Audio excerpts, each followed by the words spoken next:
हमारे राम की भूमि है, हमारे कृष्ण की भूमि है, ये हमारे शिव की भूमि है।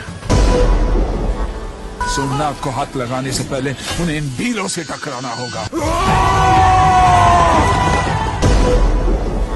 उस मंदिर पर तेरा मकबरा बनेगा।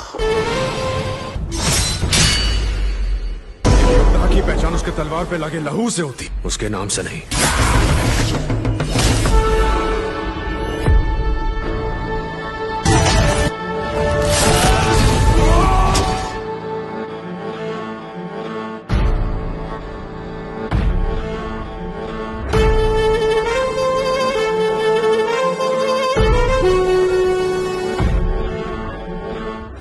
हम राजपूतों के खून में हार लिखी ही नहीं,